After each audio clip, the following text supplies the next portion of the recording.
अस्सलामु अलैकुम रहमतुल्लाहि व बरकातुहू। 9th क्लास केमिस्ट्री का हमने 4th चैप्टर स्टार्ट किया हुआ है और आज हमारे पास जो 4th चैप्टर का टॉपिक है chemical bond.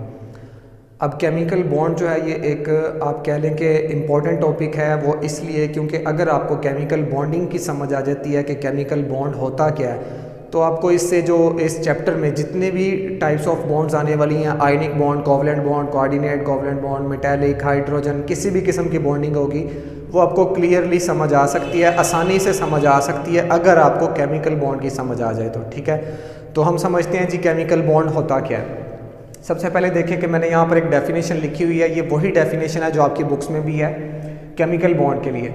A force of attraction between atoms that holds them together in a substance. एक फोर्स ऑफ अट्रैक्शन है जो कि एटम्स को होल्ड करके रखती है, जोड़ कर रखती है किसी भी सब्सटेंस के अंदर। ठीक है, अब देखें सब्सटेंस क्या होता है, आपने ये पहले हमने फर्स्ट चैप्टर में डिस्कस किया हुआ बहुत अच्छे से। मैं यहाँ पर एक केमिकल फार्मूला लिखने लगा हूँ किसी भी सब्सटेंस का। फॉर एग्जांपल हम लिख लेते हैं जी सोडियम क्लोराइड NaCl।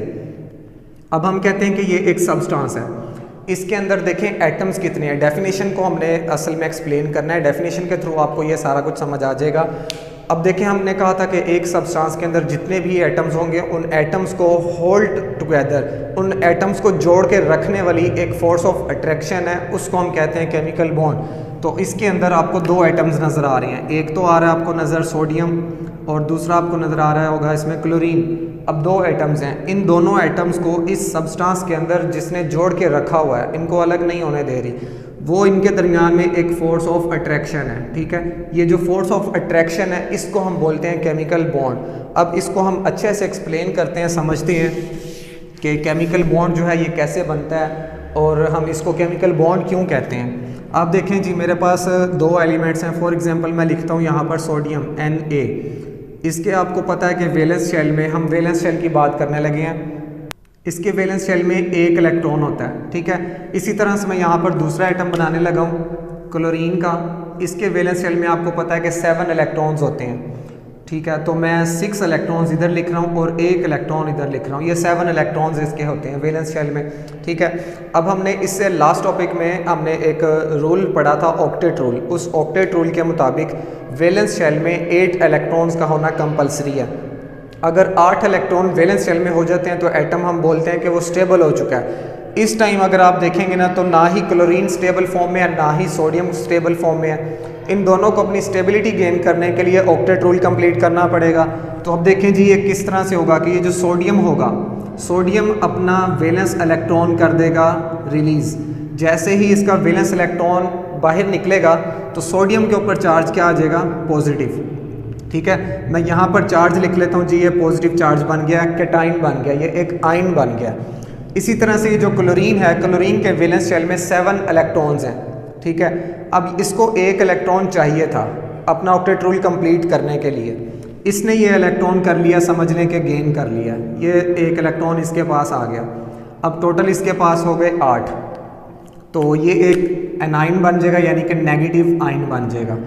अब यहाँ से जो इलेक्ट्रॉन रिलीज़ हुआ था ना, इसके रिलीज़ होने पर इससे जो इनर शेल था, इससे अंदर वाला जो शेल था, उसके अंदर 8 इलेक्ट्रॉन कंप्लीट थे, ऑक्टेट रूल कंप्लीट हुआ, स्टेबल हो गया। इसी तरह से इसने एक गेन करके उसको अपने आप को स्टेबल कर लिया है। अब हम कहते हैं जी ये दोनों स्टेबल फॉर्म में आ गए हैं। ठीक है, अब जैसे ही ये नेगेटिव एंड पॉजिटिव चार्जेस बन चुके हैं, आयंस बन चुके हैं, कैटाइन एंड एनाइन, तो आपको पता है कि जब भी एक कोई भी पॉजिटिव ऑपोजिट चार्जेस करीब आते हैं तो उनके दरमियान में अट्रैक्शन स्टार्ट हो जाती है। तो ये जो ऑपोजिट चार्जेस हैं इनके दरमियान में एक फोर्स ऑफ अट्रैक्शन क्रिएट हो जाएगी, जो ये एक दूसरे को अट्रैक्ट करेंगे जिस फोर्स के साथ। ये जो फोर्स ऑफ अट्रैक्शन होगी जो इन दोनों एटम्स को आपस में जोड़ कर रखेगी। ठीक है, ये आयंस बन चुके हैं ना, अब न्यूट्रल नहीं रहे, ये आयन बन के positive ion and negative ion, इनके दरमियान में एक फोर्स ऑफ अट्रैक्शन क्रिएट हो जाएगी जो इन दोनों को दोनों आपस में एक दूसरे को अट्रैक्ट करेंगे। इस फोर्स ऑफ अट्रैक्शन को हम बोलते हैं जी केमिकल बॉन्ड, केमिकल बॉन्ड। ठीक है जी, ये एक बॉन्ड का आपको मतलब पता है, बॉन्ड का मतलब होता है जोड़ना, और केमिकल का मतलब है कि केमिकल्स को आपस में जोड़ना। तो ऐसी फोर्स ऑफ अट्रैक्शन जो दो या दो से ज़्यादा केमिकल्स को, यानी कि एलिमेंट्स को जोड़ कर रखे, उसको हम बोलते हैं जी केमिकल बॉन्ड। ठीक है, अब इस केमिकल बॉन्डिंग के अंदर सबसे पहली चीज़ यही आती है octet rule and duplet rule वाली।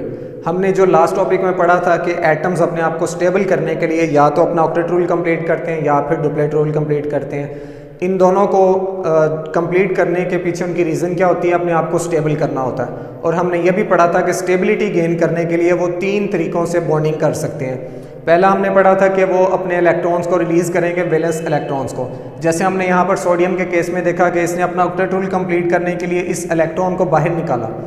दूसरा तरीका था कि वो इलेक्ट्रॉन्स को गेन भी करके अपने आप को स्टेबल करेंगे। यहाँ पर जैसे क्लोरीन के केस में इसने इलेक्ट्रॉन को गेन किया, अपने आप को स्टेबल कर लिया। तीसरा जो तरीका था हमने पढ़ा था कि शेयरिंग भी कर सकते हैं इलेक्ट्रॉन्स की, ठीक है। शेयरिंग से अगर वो उनके ऑक्टेट रूल या डुप्लेट रूल कंप्लीट होते हैं तो वो अपने आप को स्टेबल करने के लिए शेयरिंग भी करेंगे। ये 3 तरीकाकार हमने पढ़े थे। अब तीनों तरीक़ों से जो हमारे पास बॉन्ड बनता है ना उन एटम्स को जोड़ने वाला, उसको हम सिंपली केमिकल बॉन्ड कहते हैं, ठीक है। ये हमने 2 टाइप्स देख लिए कि इलेक्ट्रॉन को रिलीज़ भी किया और इसने इलेक्ट्रॉन को गेन भी किया।